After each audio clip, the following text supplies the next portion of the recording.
naître, mourir, renaître encore et progresser sans cesse, telle la loi.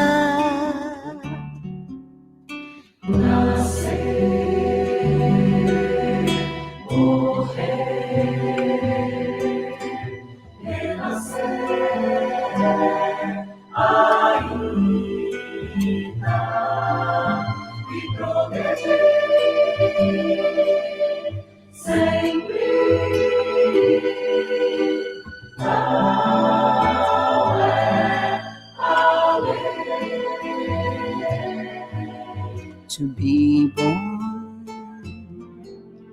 to die, to be reborn again, and constantly progress. That is the law.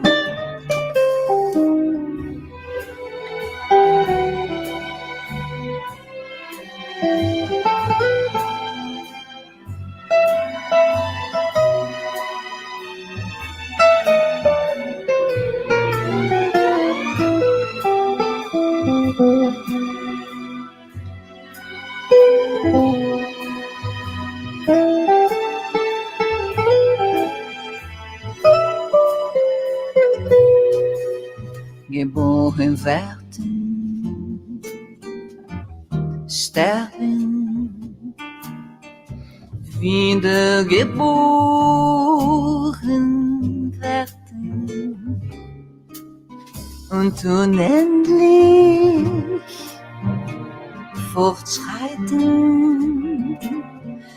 Das ist das Gesetz. Nascer, morir, renascer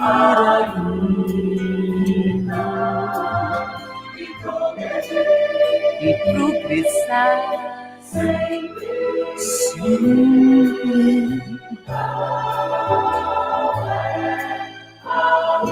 Vales valer.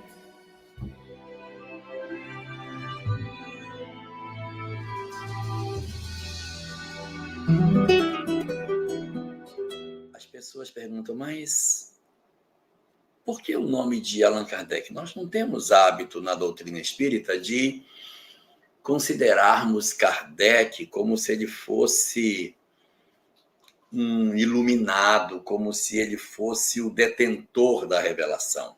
É diferente de Buda, de Krishna, de Moisés, de Jesus, que foram os portadores da revelação.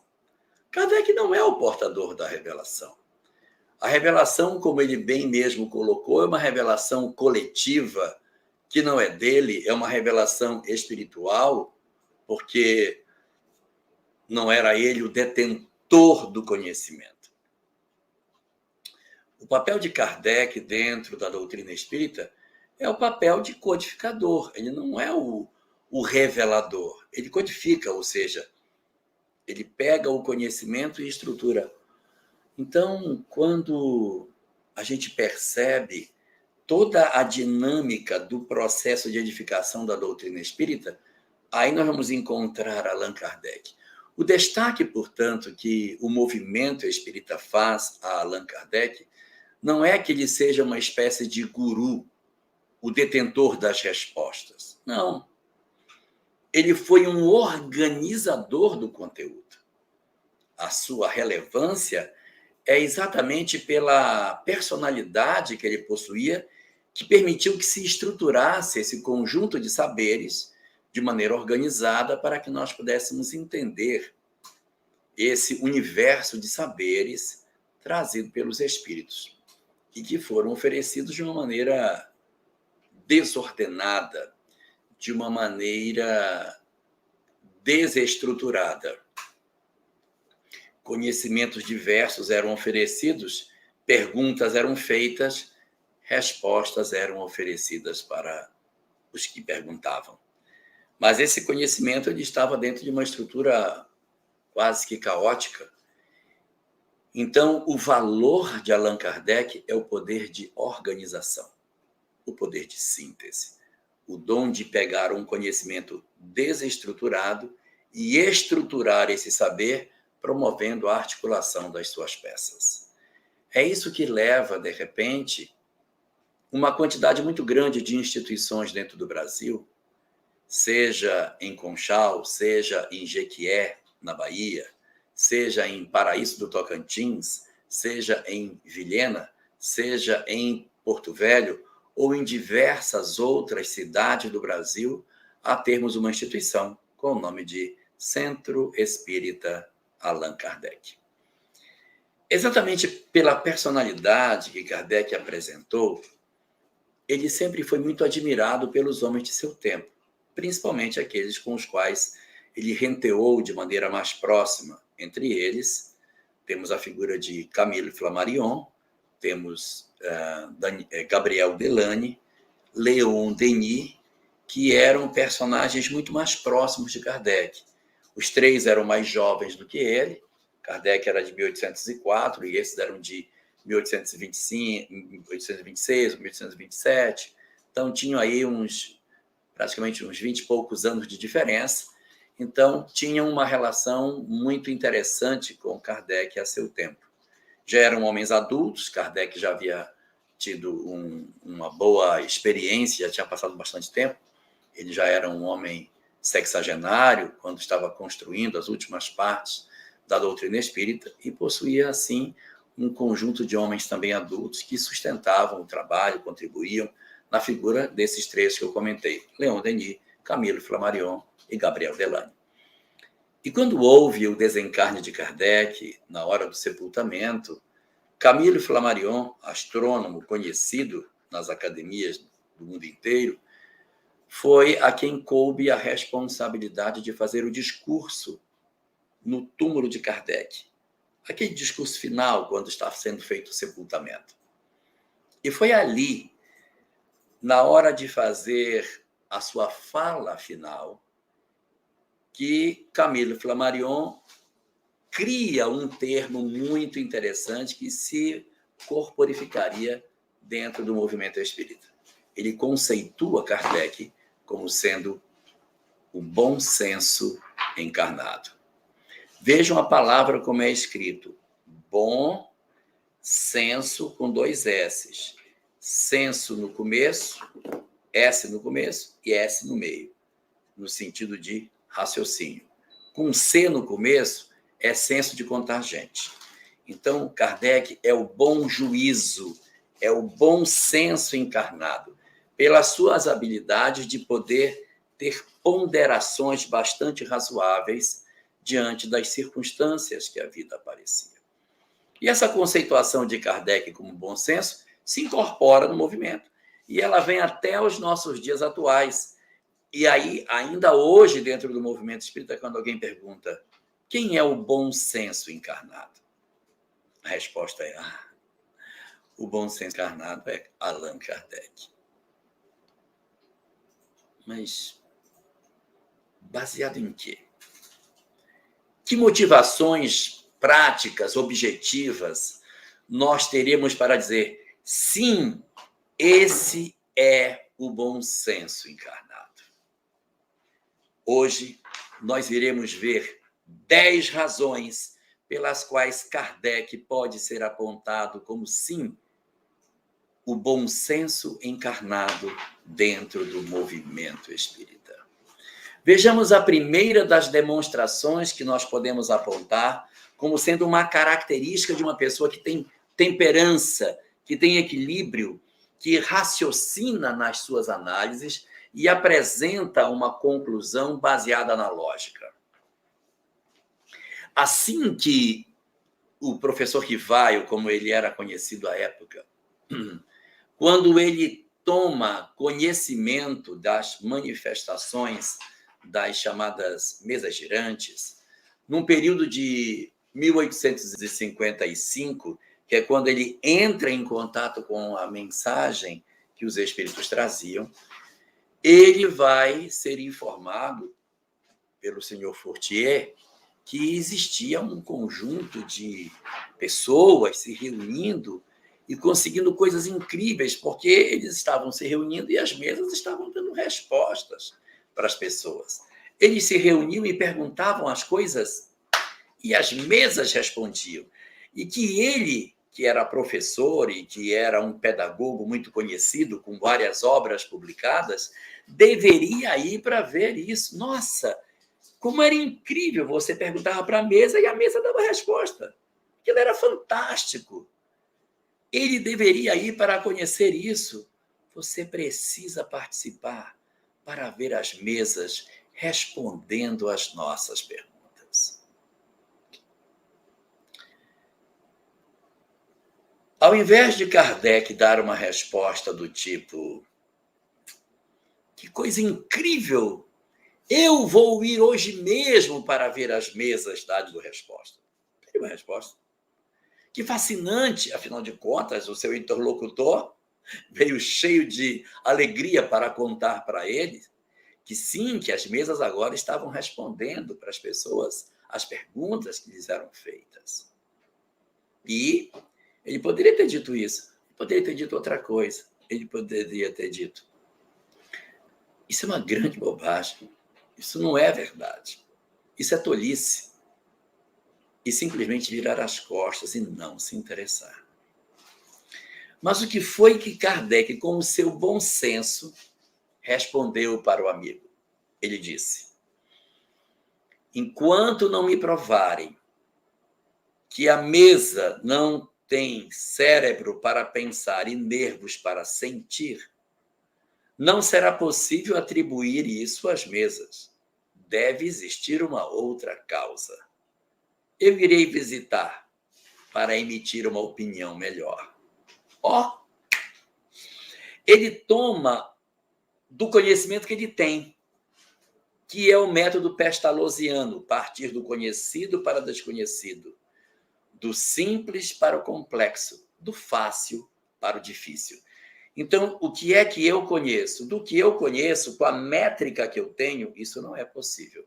Mas já que está acontecendo, vamos investigar. Veja que natureza interessante de raciocínio, que é distinta da maioria de nós, que poderíamos fazer uma ideia a priori e dizer: isso é maluquice, isso não existe, eu nem vou perder meu tempo com isso. Porque se eu faço isso, oportunidade de conhecimento, de enlarguecimento do meu saber, eu vou perder. Se existem oportunidades de aprendizado que eu não aproveito, eu estou deixando chances maravilhosas de crescimento passarem diante dos meus olhos. Então, para que eu consiga, de fato, aproveitar as experiências que a vida me dá, eu não posso ter a minha mente fechada para o que é novo. Não posso. Ainda que aquilo me pareça estranho, vamos investigar. Vamos ver o que é. Não faz sentido a gente trabalhar as coisas imaginando que, pela ótica que nós temos, nossas vidas obrigatoriamente irão ter que andar pelo trilho do já sabido. Não. Nós iremos descobrir tantas coisas durante a existência. Nós vamos aprender tanto no curso dos dias. E se nós tivermos essa mente fechada, de acharmos que só iremos acreditar no que a gente já conhece, nós vamos nos prender dentro de um cativeiro. Nossas mentes estarão encerradas dentro de uma estreiteza que não cabe para alguém que deseja crescer e se desenvolver. Mas no reverso da medalha, existem aqueles que tudo creem, aqueles que tudo acreditam, aqueles que tudo que vê, então, possível. A gente vê, assim, às vezes, algumas obras mediúnicas ou não, que trazem umas ideias tão estranhas que ferem absolutamente a lógica. E as pessoas se abraçam com elas sem raciocinar, sem ponderar a lógica. Então, nesse primeiro movimento de Kardec apresentando o seu bom senso, ao ouvir as primeiras informações sobre os fenômenos, ele diz: por aquilo que eu conheço, não deve ser isso, mas eu vou para investigar e entender o que está acontecendo. E é isso que acontece. Ele vai e ele vê o fenômeno. Ele diz: mas é muito interessante isso. Realmente as mesas estão respondendo. Realmente as pessoas fazem perguntas e o móvel está dando resposta. Mas como que o móvel pode dar resposta? Como que eu posso perguntar para uma mesa e a mesa saber uma resposta? Tem que existir um agente por trás dela. E se a resposta é inteligente, o agente tem que ser inteligente. Porque por trás de todo efeito inteligente tem que existir uma causa inteligente. Não pode ser a mesa. A mesa é feita de madeira. Como que ela vai saber uma resposta? Como é que ela vai responder o que eu perguntei? Mas eu vi que ela respondeu. Eu percebi que é legítimo o fenômeno.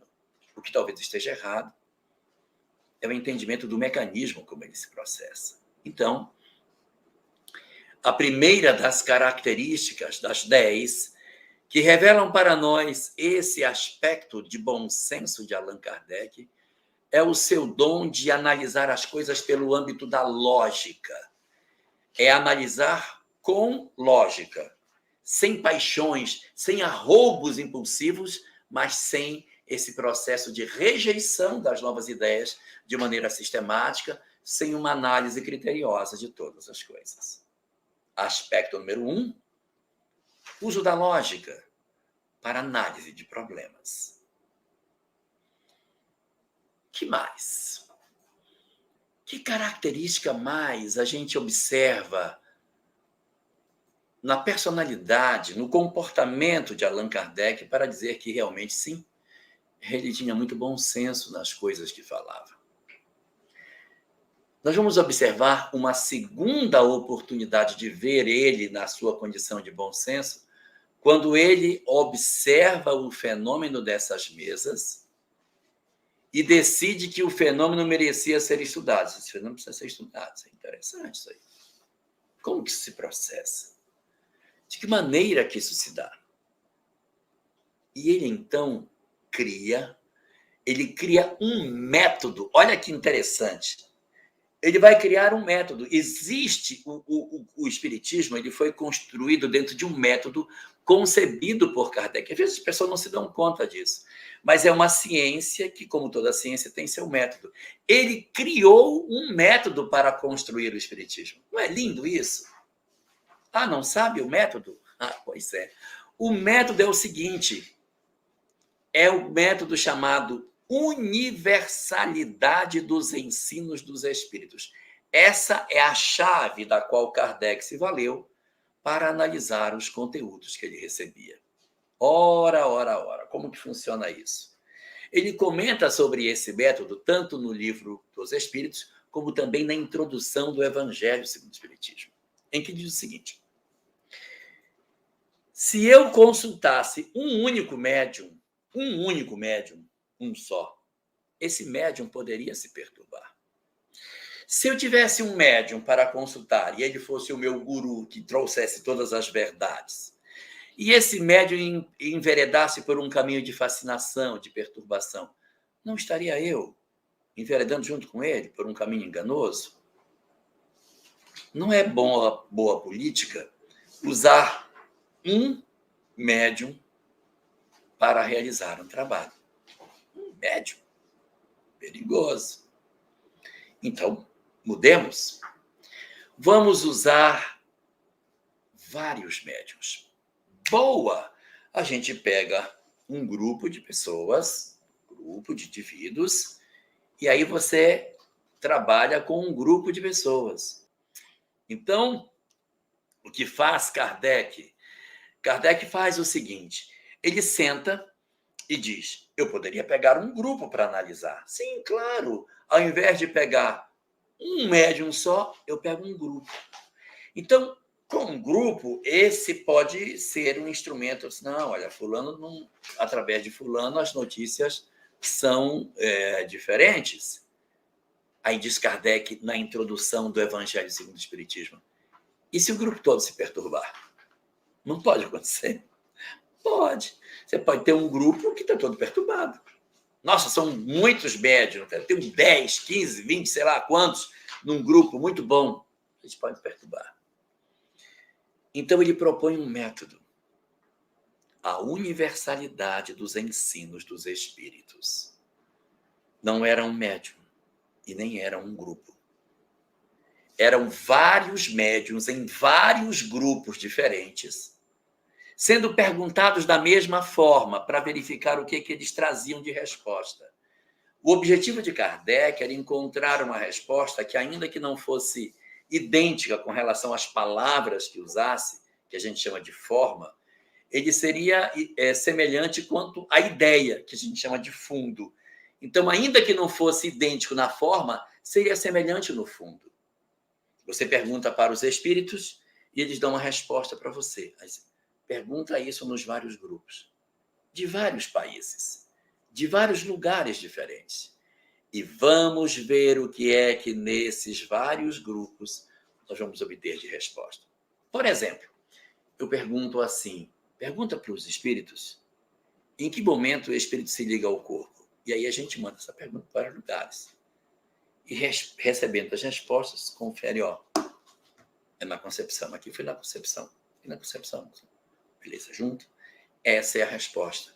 A universalidade dos ensinos dos espíritos é a garantia de filtragem, porque se um se perturbar, eu tenho outros. Então, olha a genialidade desse cara de pensar como que ele poderia fazer. Não é fácil chegar a essa conclusão. Como que eu vou fazer para ter certeza do que estão me dizendo é correto? E se eu pegar um conhecimento que seja errado? E se, de repente, eu enveredar por uma via equivocada? Para que eu possa ter certeza, perguntar para mais gente. Porque para quantos mais eu perguntar, mais resposta eu vou ter, mais segurança naquilo que eu vou oferecer. Então, a segunda das características que apontam para Kardec como o bom senso encarnado é a criação do método kardeciano para a composição das suas obras. Por que a gente fala tanto assim? A codificação kardeciana é uma base segura. Não, a obra de Kardec é uma base segura. É seguro por quê? É seguro porque é antigo? É seguro porque é bonito falar Allan Kardec? É seguro porque cada pergunta que está ali, ela foi indagada para vários lugares do mundo e ele teve o trabalho de juntar e dizer: essa é a resposta que melhor representa o pensamento. Essa aqui é a resposta que melhor representa. Então você vê o meticuloso trabalho que esse homem teve. E eu quero lembrar a vocês que na época dele não tinha luz elétrica, tá? Era tudo feito na luz do lampião. Ele varava as noites, debruçado em cima dos lampiões.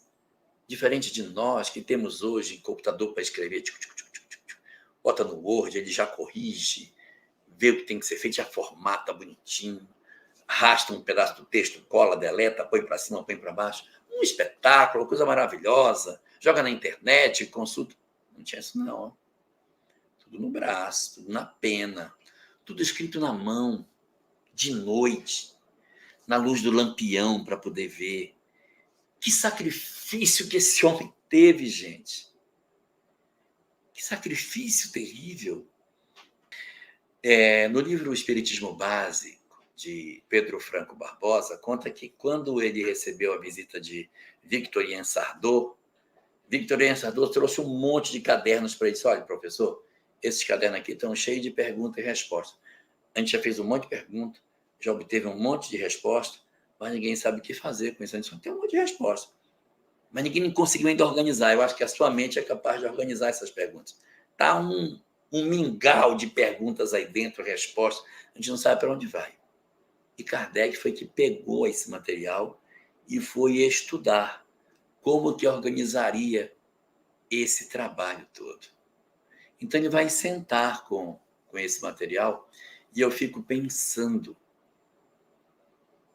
se fosse eu, para receber um monte de pergunta e resposta nos cadernos, eu acho que eu pegava o chão do apartamento e enchia com as perguntas. Essas são daqui, essas são de lá. Ia ficar o chão cheio de papelzinho, tudo recortado, para juntar, porque não tinha como fazer diferente. Não tinha Word, não tinha como arrasta para um lado para o outro. Tudo no papel escrito à mão. E você tem que separar no braço para depois juntar esse conteúdo. Então, a criação de um método para fazer a estruturação da doutrina espírita foi uma sacada de gênio, porque realmente ele poderia ter enveredado por outros caminhos. Mas olha a análise de bom senso dele, de dizer, não, para ter segurança, eu preciso ouvir a todos, para em cima das respostas de russos, franceses, alemães, italianos, ingleses, a gente conseguir analisar por essas várias portas e construir a base do pensamento espírita. Fantástico o bom senso encarnado. Característica número 3. Essa característica é muito boa, sabe? Porque quando ele começou a estudar os fenômenos espíritas, ele começou a ver que tinha coisas muito interessantes. E tinha algumas que os espíritos falavam que ele não tinha certeza se aquilo era verdade. Então, olha o bom senso dele. Ele não se agarrou com tudo. Olha, eu vou publicar tudo que os espíritos falaram. Falaram, vou publicar, ué. Agora vamos para a terceira. A terceira das características que denotam o bom senso dele é porque ele poderia ter pego tudo o que ele recebeu do mundo espiritual e publicar. Ah, não mandaram? Mandou, vamos publicar. Mandou, vamos jogar. Mas o que ocorre, na verdade, é que ele não fez isso. Teve muita coisa que Allan Kardec recebeu e que ele não publicou, sabia? Ele lia as coisas e dizia, isso está muito bom, mas eu não tenho como comprovar se isso é verdade. E se não for? Eu não tenho como provar isso. Então, eu vou fazer o seguinte, eu não vou publicar, porque se isso for verdade, amanhã publica. Porque o Espiritismo está na lei da natureza. Olha a ideia dele, isso está lá no livro O que é o Espiritismo. Ele disse, o Espiritismo está na lei da natureza. O que não sair hoje, amanhã sai.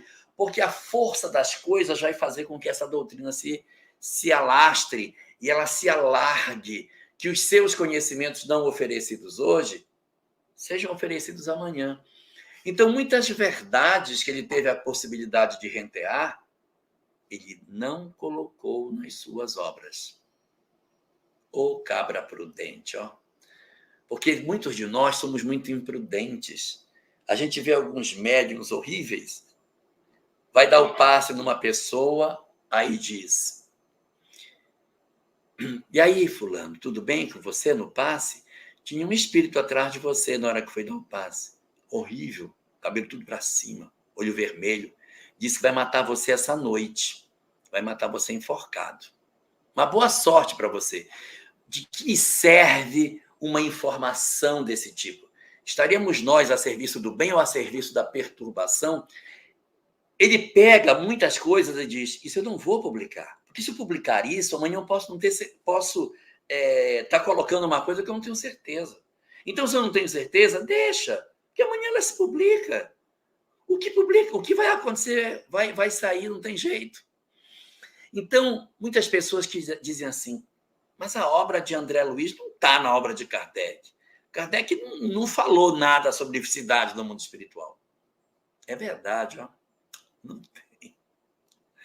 Mas quem lê o capítulo 8º do Livro dos Médiuns, O Laboratório do Mundo Invisível, quem lê os casos que estão narrados no livro Céu e o Inferno, quem percebe os detalhes que estão escritos na sua literatura da Revista Espírita, sente a presença dos espíritos vestidos, trazendo objetos. De onde, papai? De onde surgiu isso? Então, muitas verdades espirituais não foram oferecidas.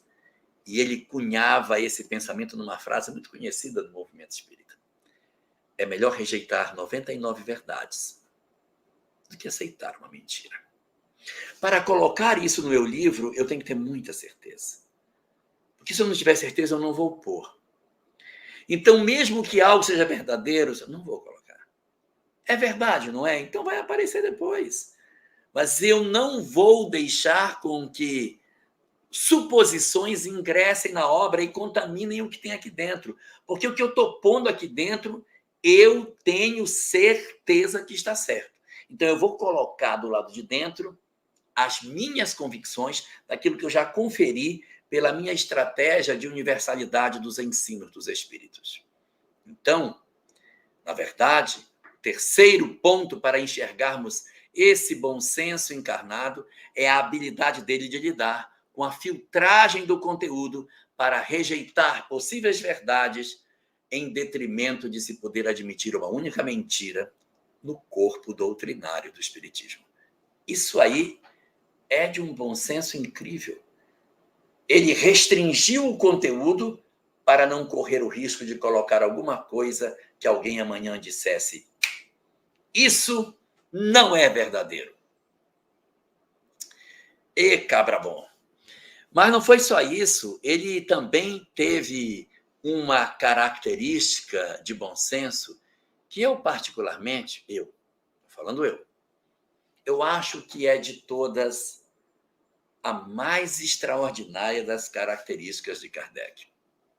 Se eu pudesse enumerar assim, das 10, qual a mais incrível, para mim é esta.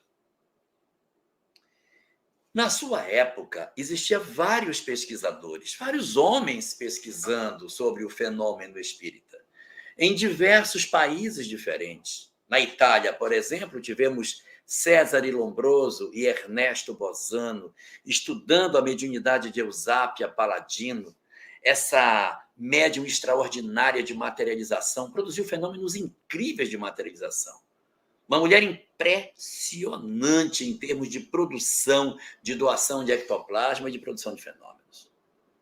Nós temos na Inglaterra médiuns impressionantes, como William Crookes, que investigava a mediunidade fascinante de Florence Cook, que materializava o espírito Kate King. Durante 5 anos, nós temos as investigações de William Crookes. Ou o Coronel de Rochas, que estudava junto com Arthur Conan Doyle, o cara que criou o personagem Sherlock Holmes, estudava a mediunidade de Daniel Douglas Home, um homem impressionante, que produzia materializações, que fazia levitação, entrava por uma janela, saía pela outra.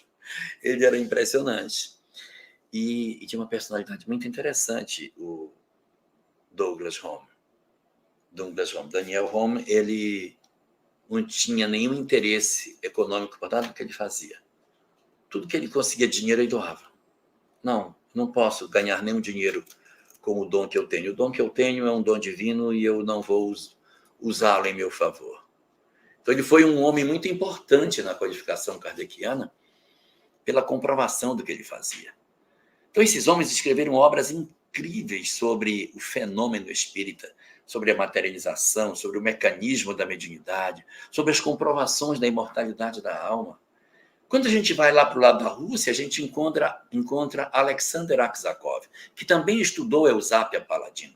Fez obras interessantíssimas sobre materialização, sobre desmaterialização, sobre esses grandes fenômenos mediúnicos incontestes. E até mesmo perto de Kardec, você vai encontrar ali Gabriel Delany investigando mediunidade, investigando materializações de maneira incrível. Ele ia para as reuniões de materialização e lá tem umas parafinas que o pessoal põe para o espírito colocar a mão e fazer as luvas.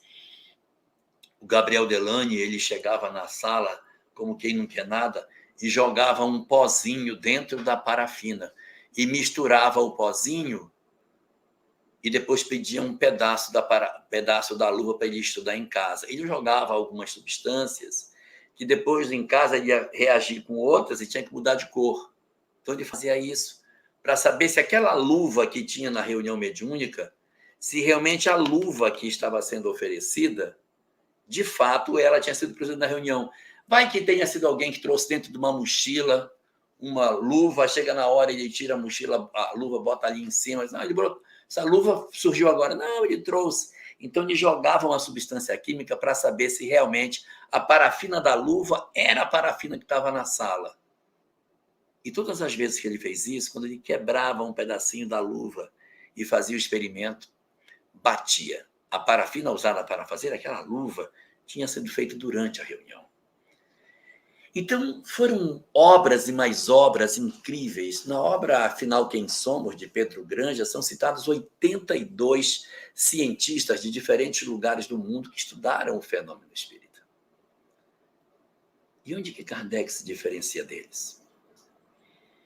É que esses estudiosos estavam muito preocupados em mostrar que o fenômeno existe, o fenômeno é verdadeiro. E Kardec não estava preocupado de dizer que o fenômeno era verdadeiro, porque eles já diziam. Então ele se debruçou na janela e olhou para além dos outros e disse: muito mais importante do que saber que existe vida após a morte é saber o que significa para nós saber que a vida continua. Qual é a consequência moral para o homem do conhecimento espírita? Ei, aí está a quarta das características do bom senso dele. Porque o bom senso de Kardec foi enxergar as consequências da doutrina espírita. Porque foi aí que a gente encontrou esse conjunto de verdades. E digo para vocês do fundo do meu coração, se Kardec não tivesse escrito o que ele escreveu, nós talvez não fôssemos espíritas hoje. Porque a gente não ia ficar lendo as obras de Camilo Flammarion, de Gustave Gelley, de Ernesto Bozano, de César Lombroso, que discutiam os experimentos que fizeram e, com isso, nos tornarmos espíritas. Isso não significaria nada, apenas uma convicção. Ah, não, sim, existe vida após a morte. Mas Kardec não quis discutir isso. Ele foi atrás das consequências da doutrina espírita, dos aspectos morais que se escondiam atrás dele. Você pega uma obra de Gabriel Delany, cadê as consequências morais? De que eu vou usar isso na minha relação familiar? Isso tem algum reflexo na minha vida familiar? Você pega uma obra de Ernesto Bozano, Espiritismo e Magnetismo, Mediunidade e Magnetismo. Coisas incríveis sobre mediunidade. Aí você pergunta, e a nossa vida, minha relação com meus familiares, os meus conflitos? Não, o meu objetivo é provar que a mediunidade existe. Então, o bom senso de Kardec é não se circunscrever ao círculo estreito da comprovação do fenômeno mediúnico, mas encontrar os desdobramentos morais que ele tem, que compuseram o edifício doutrinário. Construir o edifício doutrinário que a doutrina espírita possui é exatamente a condição de perceber que, sim, nós somos almas transcendentes e que estamos na Terra por um propósito. O sentido da dor, a razão do sofrimento, o objetivo da vida, o entendimento de Deus, o sentido de família, as nossas histórias de vida, o entendimento da reencarnação, da lei de causa e efeito. Isso, Kardec. É ele que vai trabalhar e conseguir oferecer a nós uma apresentação de uma doutrina com uma consequência moral que, infelizmente, os seus contemporâneos não conseguiram enxergar. E se Kardec falhasse? Se Kardec não tivesse conseguido fazer o que fez, como que ficariam as coisas? O mundo espiritual, então, perderia uma oportunidade enorme de crescimento? Muitos estudiosos dizem que Leon Denis seria o substituto, porque, se você observar, a obra de Leon Denis também possui desdobramentos morais. Mas eu só falei de 4 até agora e são 10. Vamos para o 5º, para a gente poder ver essa beleza que Kardec apresenta. Ele, então, pensa como que ele vai fazer para que ele possa publicar todas as coisas que ele havia descoberto. era um momento novo em que nós vamos encontrar o professor estudioso desse fenômeno começando a investigar como que ele vai publicar isso. Gente, deve ser muito difícil. Deve ser muito difícil. Hoje não é tão difícil, mas na época o cara olhava aquele conjunto de perguntas e respostas, meu Deus, eu vou começar por onde? O que eu vou fazer? Como é que eu vou organizar isso? Então ele vai pensar uma obra para publicar. Uma obra. O nome do livro não podia ser outro, só podia ser o Livro dos Espíritos, porque era o livro que trazia as respostas que os espíritos ofereciam. Ele já estava, na verdade, bastante acostumado às ideias, já tinha realmente construído o pensamento conforme os espíritos pensavam, e agora era a hora de pensar, preciso colocar isso no papel. Como é que eu vou organizar isso? É muito complicado, porque é tema para todo lado, gente. É difícil organizar isso aí. E a genialidade dele de dizer, eu vou organizar isso numa única obra, é um trabalho fantástico. Você conseguir pegar uma obra e dizer, eu vou estruturar esse conteúdo. E ele consegue fazer. Ele faz uma obra chamada O Livro dos Espíritos, que tem 4 partes. Aí olha a genialidade do cara. O cara coloca tudo numerado, todas as perguntas numeradas, para facilitar estudos posteriores. Todas as obras dele são numeradas, pode olhar. Livro dos Médiuns, Evangelho, Céu e Inferno, a Gênese, tudo é itemizado. Ele já tinha uma percepção do aspecto didático que aquilo iria oferecer. Quando alguém dissesse, não, isso aí está no capítulo 5, no item 24. Buscar lá. Mensagem do Evangelho segundo o Espiritismo, e capítulo 5, item 24, a felicidade desse mundo. Então, essa percepção, essa antevisão de que amanhã alguém poderia se referir a esses textos item por item, itemizadamente, ele já pensa desde agora. E ele vai organizar a sequência lógica desses conteúdos. Então, a ordenação do próprio conteúdo espírita já é, por si, algo bastante genial. O livro tem 4 partes. Deus e a criação, o mundo espírita, as leis morais e das esperanças e consolações. O primeira parte, que é Deus e a criação, fala sobre uma questão que é a causa do objeto. Seu grande objeto de estudo, se é o Livro dos Espíritos, qual é o objeto de estudo? Os espíritos. Então, em metodologia científica, a gente estuda a causa do objeto, o objeto, a aplicação do objeto e a avaliação da aplicação do objeto. Então, lá vai. Primeiro, as causas do objeto. Deus e a criação. Depois, vamos estudar o objeto, que é o espírito. Depois, a aplicação do objeto. Então, as leis morais é a aplicação do objeto. E o quarto é a avaliação sobre a aplicação do objeto. Então, aqui eu vejo o objeto, aqui eu faço as várias formas de aplicação, e na última parte, eu avalio a aplicação. Como que ficou? Metodologia científica. Então, ele vai pegar o conteúdo e tentar organizar. Experimente você pegar o conteúdo espírita e fazer de conta que você não conhece o Livro dos Espíritos e tente fazer um índice para o livro. É muito difícil. Porque ele pega logo as partes iniciais e organiza logo no começo todas as partes referentes a Deus, à criação. Essa parte mais científica ele bota aqui. Depois, tudo sobre isso. Bom, então eu vou fazer depois uma parte, tudo sobre o espírito. Eu não vou me aprofundar nos aspectos morais. Vou falar sobre o espírito, como é que ele vai, como é que ele vem, reencarnação, morte, mundo espiritual. Vou tratar de tudo isso numa parte. Então, todas as perguntas sobre isso eu vou tratar aqui. Depois eu vou fazer uma terceira, que são as leis morais, em que eu vou pegar 10 faces diferentes da lei de Deus e eu vou apresentar só o aspecto moral. Discussão mais técnica eu deixei nas 2 primeiras partes. Agora eu vou mergulhar no aspecto moral. E a última das esperanças e consolações. Cadê o aspecto negativo? Porque podia ser das punições e das consolações. Né? Podia ser do mal e do bem, dos castigos e das recompensas, da punição e das bênçãos. Não é. É das esperanças e das consolações. Cadê o negativo?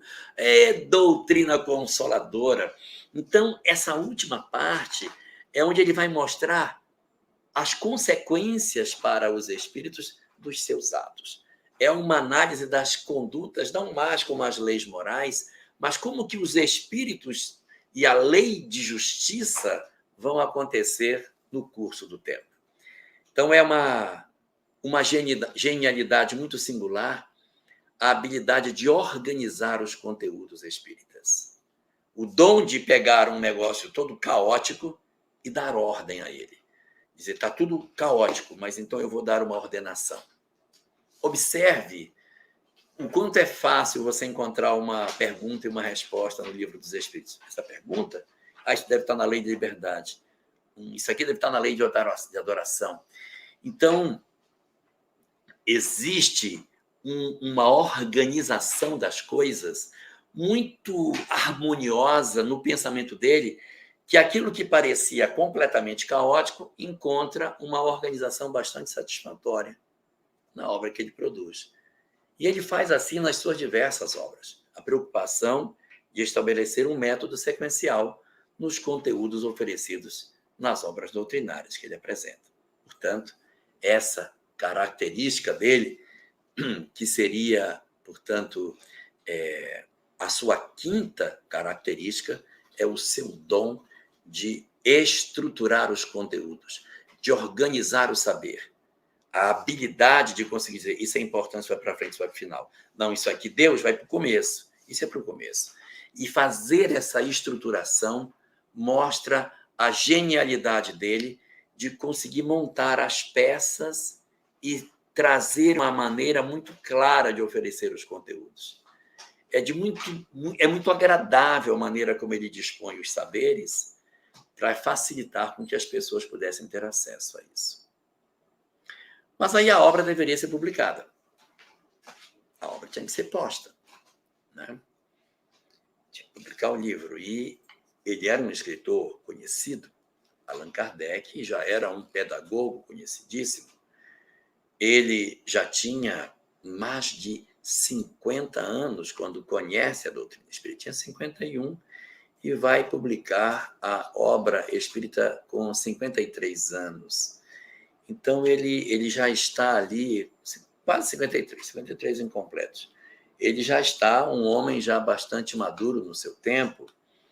É interessante observar uma similaridade com as idades de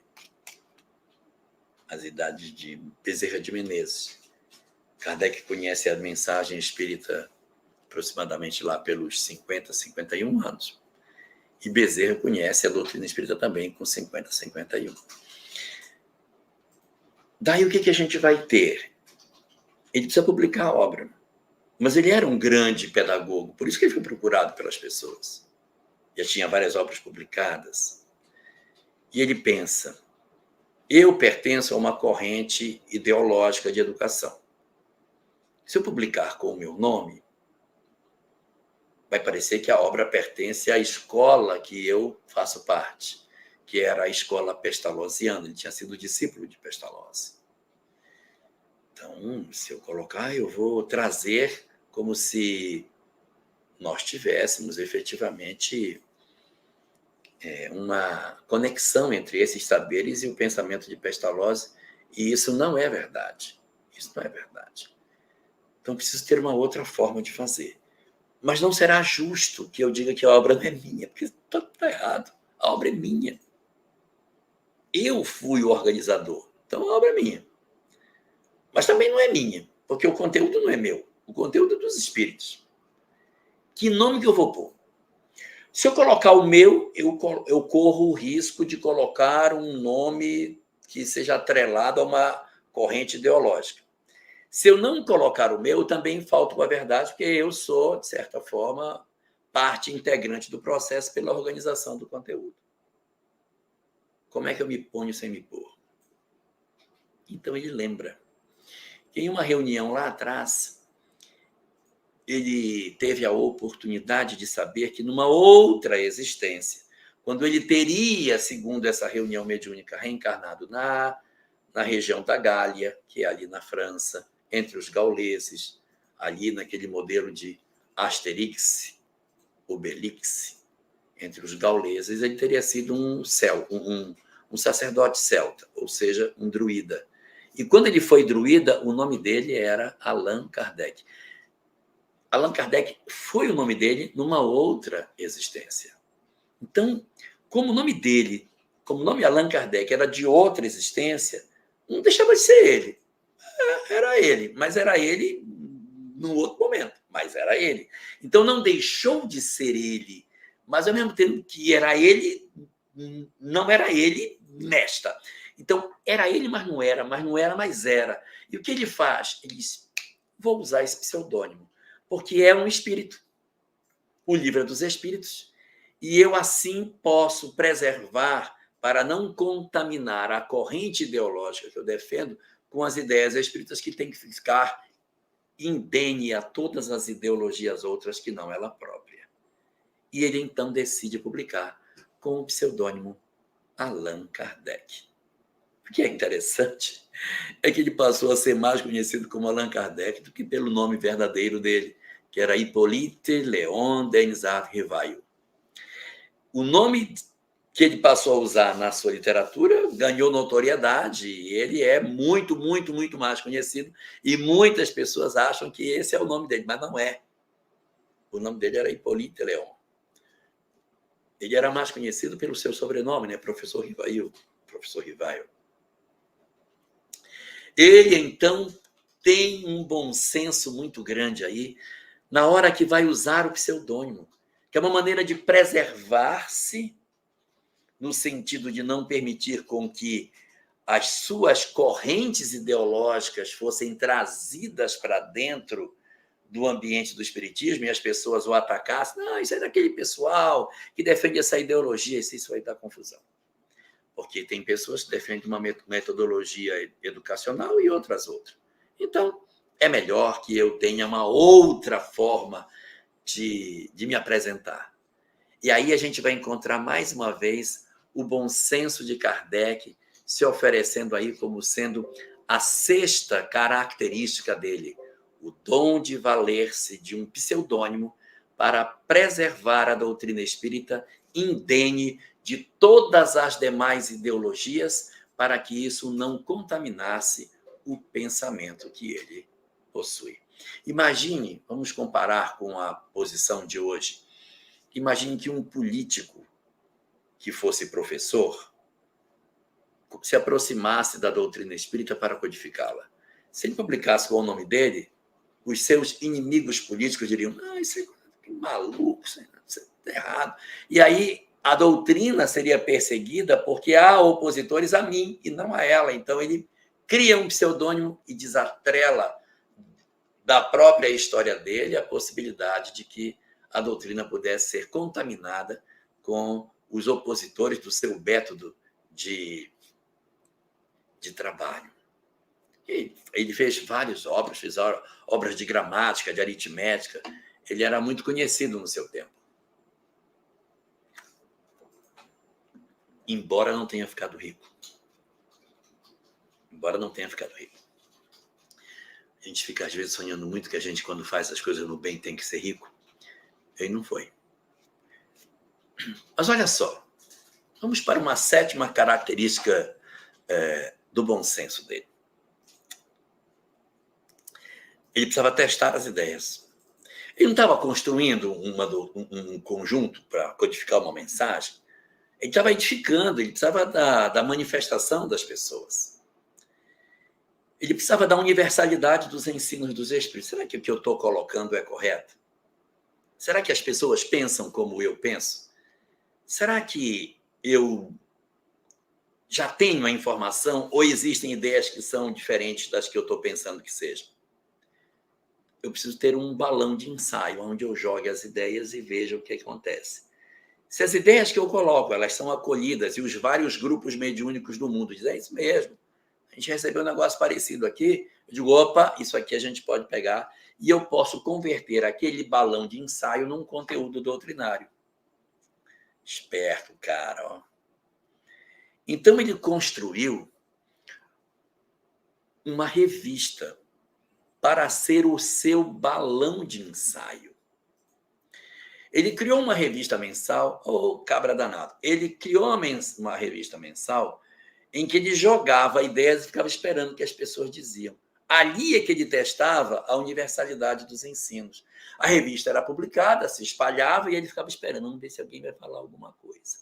E a gente vai observar que muitas vezes coisas que foram publicadas na revista, elas aparecem diferente em publicações posteriores. Ele estava usando a revista como instrumento de validação dos saberes. Nós temos uma revista espírita, acho que é de 1863, em que ele faz umas discussões sobre lei de causa e efeito que diferem do que está no Evangelho segundo o Espiritismo. Diferem. E aí, quando você lê a revista, diz, mas isso aqui é diferente da obra base. Sim, mas a revista espírita é um balão de ensaio mesmo. Aí ele vem as cartas dos leitores, as considerações, as publicações, e ele vai então vendo, isso aqui eu acho que não está correto. Esse ponto não está bom. E ele vai revendo, olha que nobreza, né?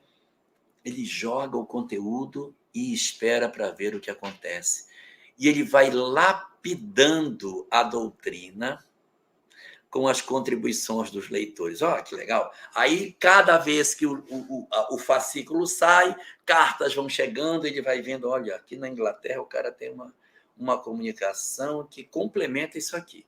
Então, eu posso aproveitar esse saber e juntar aqui. Olha, tem isso aqui. E aí ele vai construindo. Quando ele publica as obras, já está maduro, porque já passou pelo crivo da universalidade na revista espírita. Então, a revista espírita, criada em 1º de janeiro de 1858, vai ser o grande instrumento do qual ele se valeu para produzir a beleza que o Espiritismo iria apresentar em suas obras doutrinárias. Então, utilizar-se desse instrumento, que ao mesmo tempo que divulgava, media a qualidade do ensinamento espírita, foi uma sacação de gênio, porque com essa estrutura a gente vai poder formar uma visão mais clara da construção do pensamento do codificador, como que a gente foi construindo a mensagem espírita. Interessante ler a revista espírita na sequência para ver como é que o codificador vai se movimentando ideologicamente ao longo do tempo em que ele vai construindo a revista, desde os primeiros fascículos de 1858 até os últimos fascículos que ele mesmo produziu no comecinho de 1869, já que ele desencarna em 31 de março daquele ano. 7ª característica do seu bom senso, a revista espírita como balão de ensaio. Vamos para a nossa 8ª característica da doutrina do bom senso de Kardec. A 8ª das características, as revistas espíritas de 1860 estão formando o 8º capítulo do livro quase todo. Sim, o Laboratório do Mundo Invisível, né? Então, olha só, a 8ª das características, ela está muito relacionada com a 4ª. Foi o resultado da 4ª. A 4ª característica foi ele tentar descobrir uma consequência moral para a doutrina espírita. E a 8ª das características do seu bom senso é que ele não se deteve nas explicações científicas, mas avançou na doutrina espírita para construir um código moral. Então, ele elege, por tudo aquilo que ele vê, que o objetivo do espiritismo não era a mediunidade. Ele poderia ter dito, o objetivo é descobrir a mediunidade, é divulgar a reencarnação. E nem é isso. Ele vai falar para nós, em 1864, 7 anos depois do Livro dos Espíritos, que o objetivo da doutrina espírita era a transformação moral. O objetivo do espiritismo é a transformação moral dos homens. E aí a gente diz assim, nossa, então, já com 7 anos de doutrina espírita, ele já tinha sacado que a transformação moral é o objetivo do espiritismo. E o pior é que não, gente. O pior é que não. Sabe por quê? Porque ele conhece, olha como isso é louco, ele conhece o espiritismo em 1855. Eu disse 1855. São as primeiras reuniões que ele faz. Em abril de 1857, aí você vai dizer, 2 anos depois. Não sei se 2 anos, talvez 1 ano, porque se a obra foi publicada em 18 de abril, ela foi para o prelo quando? Quanto tempo demorou para produzir o livro? Certamente ele ficou pronto muito antes de abril. Então, talvez os textos escritos tenham saído em 1856 para ser publicado no início de 57. E lá no Livro dos Espíritos, você vai encontrar lá, no 12º capítulo da 3ª parte, aonde nós vamos encontrar a chamada da perfeição moral, que é o capítulo que encerra, é a pedra da joia das leis morais. As leis morais são a parte mais bonita do Livro dos Espíritos. E dos 12 capítulos que compõem as leis morais, da perfeição moral é o melhor do melhor do melhor que o livro tem. E lá nesse livro, que suponho tenha sido escrito em 1856, a mensagem O Homem de Bem já está lá dentro. Então é uma coisa muito louca que um cara, em 1 ano, ele tenha conseguido entender que o espiritismo não era fenômeno, era transformação moral. Ele sacou muito rapidamente que a revelação não estava para dizer aos homens que era legal se comunicar, que era legal falar de reencarnação. Isso é bacana, isso é joia, é bacana. O espiritismo fala disso para nos convencer a mudar. Para nos convencer a mudar. Por que o espiritismo fala tanto de reencarnação se esse não é o objetivo dele? Porque ele quer nos convencer para nos converter. Então, ele nos convence pela lógica da reencarnação. Quando eu entendo a lei de causa e efeito, esse negócio todo, eu digo, eita, então eu preciso mudar. Então, meu objetivo não é reencarnação, meu objetivo não é falar de mediunidade, é mudar o homem. E Kardec vai concentrar todas as suas forças para essa discussão. Então, quando você tem uma possibilidade de se aproximar de uma revelação que logo de cara diz assim, o objetivo é a transformação moral. É curioso isso, porque assim, é como se ele tivesse um olhar diferente dos homens de seu tempo. Enquanto estava todo mundo querendo provar que o espírito existia, todo mundo, a encarnação, olha aqui o produto que eu botei na parafina. Já me convenci disso. Quero falar do amor. Quero falar do entendimento da vida. Quero abrir as portas do meu interior e compreender o que eu sou, qual é o sentido de todas as coisas, por que eu existo, por que eu sofro, qual a razão das minhas angústias.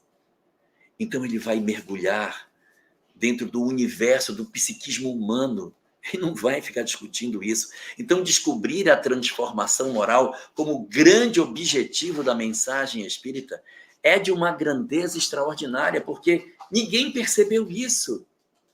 Ninguém percebeu. Todo mundo ficou andando ali, circulando no fenômeno. E ele disse, tem uma consequência moral. E mais, elegeu a transformação moral como objetivo da doutrina espírita. Não era mais o fenômeno, não eram mais as coisas materiais, mas a mudança do indivíduo, o grande objetivo de todas essas coisas. Aí vem a penúltima das características do bom senso encarnado. Ele poderia ser um cara para fazer os livros, construir o conteúdo que o Espiritismo tem e dizer, colega, a tarefa está feita, cumpriu o que tinha que fazer, tudo certo, agora já está codificado, agora é com vocês. Vocês me chamaram para codificar, está aqui. Vou reunir, está pronto, agora voltar para a minha vida e deixar vocês seguirem com a coisa para frente. Não. Ele se ocupou com o futuro dessa ideologia. A gente vai encontrar várias obras de Kardec narrando suas viagens. Ele trabalhou pessoalmente visitando os núcleos espíritas, conversando com as pessoas, estimulando o processo de estruturação do movimento espírita. Em 1868, no ano que antecede sua desencarnação, ele senta e escreve um projeto, um planejamento futuro para o espiritismo. Ele desenha para onde a doutrina espírita poderia ir. Então ele faz uma série de análises, dizendo, olha, o centro espírita, ele precisa ser pequeno, ele não pode ser muito grande. Porque se ele for muito grande, ele vai perder o propósito, que é enxergar as pessoas como indivíduos. As pessoas não podem perder a capacidade de serem reconhecidas pelo nome. Um centro espírita grande demais, ele não atende mais ao objetivo de atender a alma. E esse não é o propósito dele. Então, o centro não pode ser muito grande. Se o centro estiver muito grande, divide, faz 2. Está lá no projeto de 1868. O centro espírita também, ele não pode ser feito de coisa muito feia. Tudo mal arrumado, tudo quebrado. Aquele sentimento de penúria. Meu Deus, isso aqui vai cair, essa casa vai cair. Até coloca assim, para querer demonstrar humildade, a gente não deve fazer uma casa espírita caindo aos pedaços, onde tudo seja sofrível, porque dá uma sensação assim de que as coisas estão se acabando. Então, não se deve procurar constituir instituições espíritas num estado lamentável em que tudo é tão feio, tudo tão mal acabado. Mas também a casa não pode ser rica. Ela não pode ser rica. Porque se ela for rica, ela pode afastar as pessoas que são mais simples. E esse não é o objetivo. Ela não tem que ser suntuosa. Ela não tem que ser rica. E ele diz até como é que ela tem que ser. Ela tem que ser simples e de bom gosto. Ó. Então você coloca de bom gosto. Escolhe coisas de bom gosto, mas que não sejam ricas. Mas também, eu lembro muito de Divaldo contando que uma vez ele foi chamado por uma mulher que disse, olha, eu tenho umas camas para dar na minha casa, lá para a instituição de vocês. Se quiserem lá buscar, nós vamos sim. E aí o pessoal foi para buscar. Quando chegou lá, nada prestava. Cama velha, pedaço de móvel velho, tinha um móvel inteiro, tudo quebrado, tudo quebrado. Aí a pessoa chegou e Divaldo, isso aqui não dá para aproveitar, senão não dá. Nós vamos fazer a faxina para ela, vamos levar. Eles levaram todos os móveis no caminhão e deixaram no lixeiro, porque nada servia. Tudo quebrado, nada era prestável, usável. Então, não é assim. Eu sou humilde, tudo remendado, quebrado, geladeira com um cabo de vassoura encostado na porta, a geladeira toda enferrujada, o fogão do centro espírita, coitadinho, só de uma boca, com aquele fogareiro embaixo, e as pessoas com um palito de fósforo tentando acender. Não precisa ser um fogão com acendimento por voz, uma geladeira ligada na internet das coisas, não precisa. Pode ser uma geladeira simples, um fogão simples, suficiente para atender as necessidades da instituição. Então, quando você vê, por exemplo, piso, pintura de parede, simples, não precisa ser luxuoso, mas de bom gosto, se esforçar para fazer um ambiente simples. Então, uma das características do bom senso de Kardec, a antevisão das coisas. Ele deixou muitos planejamentos para o movimento espírita. Ele deixou muitas ideias pré-definidas, já pré-organizadas. É melhor que seja assim. Ele chegou a falar pasmem, em 1868, que a gente tinha que criar um estudo sistematizado. Está lá no projeto. Que ele dizia que era muito interessante que a construção de um estudo sério, meticuloso e sistemático dos conteúdos para que as pessoas se apropriassem do movimento espírita. Então, ele criou planejamentos, ele visitou instituições, ele fomentou o movimento, ele planejou a ideia. Ele não simplesmente codificou, mas ele criou o embrião do movimento espírita nessa antevisão daquilo que o espiritismo deveria ser, para que ele pudesse ter musculatura para enfrentar o seu próprio desenvolvimento. E só para encerrar, a última das características que justificaram a fala de Camille Flammarion no enterro de Allan Kardec é a visão de Kardec sobre as questões intrigantes. Disse Kardec que seria de muito bom tom que os grupos espíritas evitassem as questões irritantes, que não deixassem com que a política partidária tomasse espaço nos arraiais espíritas.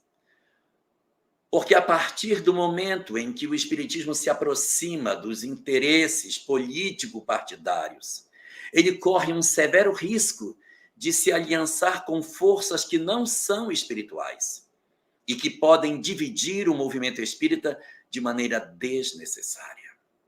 O movimento espírita, na visão de Kardec, e que é partilhado por uma série de outros autores espirituais, precisa manter a sua isenção partidária, ainda que os espíritas, enquanto pessoa, devam, evidentemente, oferecer a nós a possibilidade de que os espíritas participem como pessoas. Sim, os espíritas estão livres para atuar na política partidária. Nós precisamos de pessoas na política partidária, pessoas de bem para levar as pessoas para o caminho do bem, para utilizar o recurso público de maneira correta. Mas jamais mesmo o movimento espírita pode se aliançar com a política partidária. Muito menos a tribuna espírita ser utilizada para atacar ou para defender qualquer tipo de personalidade do presente ou do passado com relação a predileções político-partidárias. Não cabe ao movimento espírita esse tipo de aliança. O cristianismo, infelizmente, já fez esse movimento infeliz no ontem, e nós conhecemos muito bem a história da Idade Média e as nefastas consequências das alianças infelizes entre o poder temporal e o poder divino. Assim, portanto, Kardec, também demonstrando a sua condição de bom senso encarnado, recomendava aos espíritas que se isentassem de tratar nas instituições espíritas dos assuntos referentes à política partidária, para que a doutrina conseguisse seguir no seu rumo correto de orientação dos homens com relação ao amor. Agora, aos espíritas, facultada toda e qualquer condição de engajamento, com uma única recomendação: que nós nos engajemos pelo amor e não pelo ódio. Que nós não ataquemos ninguém, que defendamos o bem.